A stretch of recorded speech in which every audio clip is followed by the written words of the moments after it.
Hello everyone, welcome to the very first Quantum Bricks review. This is going to be a series where we're going to review LEGO sets that are either current or past. So today we're reviewing the Mandalorian Fang Fighter versus Imperial TIE Interceptor.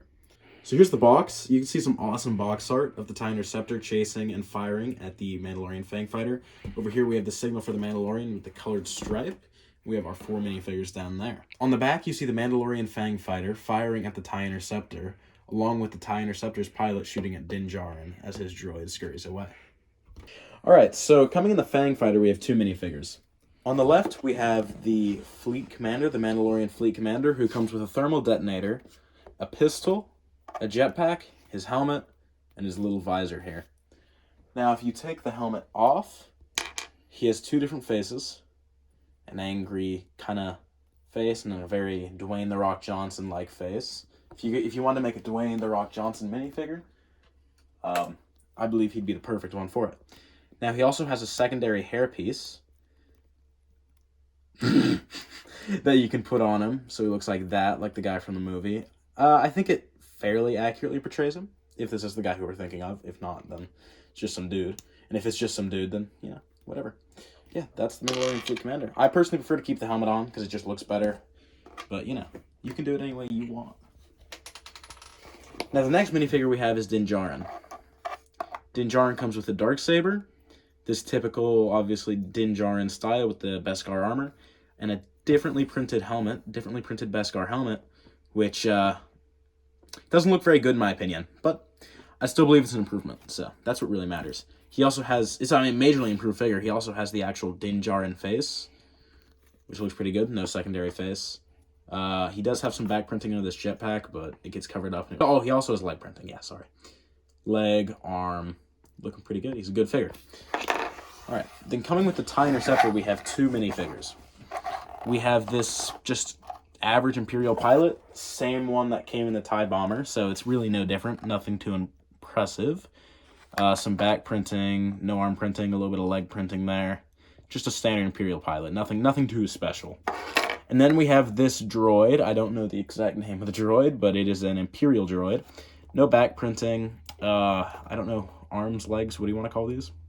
No printing on that, though. And it's a good-looking droid, I will say. I really do like the head. I mean, it flows very nicely for a droid. It's beautiful. Really good printing on here. It's a good-looking droid, especially for an Imperial droid, which usually they kind of look like.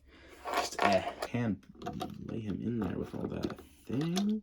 I'd like to say, but apparently I'm really failing here. Whoa. Really failing here. Thought there was good room for the jetpack in there, and I'm starting to regret saying that. So no, I mean, that's really weird. Because it just looks like he's going to fit. There we go. There we go. Sorry, I hadn't put him in right. So there's ample room for the jetpack in there. His antenna did come off, but I'm just going to ignore that for now. Ample room for the jetpack in there, and then we have all this. This did come off, so I really don't think the gun does fit in there. I mean, maybe if I slide it forward a little... Oh, yeah, there you go. You just have to slide forward a little bit, and the gun fits in there. So, on the engines, you have a little bit of detail. A lot of these, like, pieces, which I believe are the same pieces that they use for Beskar. I mean, it's a good build. I really like the look of it, and I just think it's a good pickup. I mean, it's an interesting chase set, and it kind of goes with the Mandalorian fighter itself. TIE Interceptor, which is actually really big. So, here. So, just for a size comparison, here's the Bomber released earlier this year. And then here's the most recent TIE Fighter. So that's the size comparison. So it's a really big ship. I mean, it's a beautiful ship. I mean, it's really good. The designers did a wonderful job on the ship, and I really can't blame them for anything. And also, I mean, look at this. It's very sturdy. It's Technic in there. So these wings are not coming off. These wings are not coming off. You can actually see on the inside of the wing, there's a little bit of Technic right there, which is really holding these wings together. They do jiggle a little bit when you put it down, but it's nothing to worry about. It's just a little bit of jiggling. It sometimes does go forward a little bit, but just give it a little push back. So on the back, here's your, I believe these are thrusters. This could be the thruster. I'm not so sure, but... And then on the side, we have some really good panel detailing there and some nice smooth panels there. I really love how smooth it is.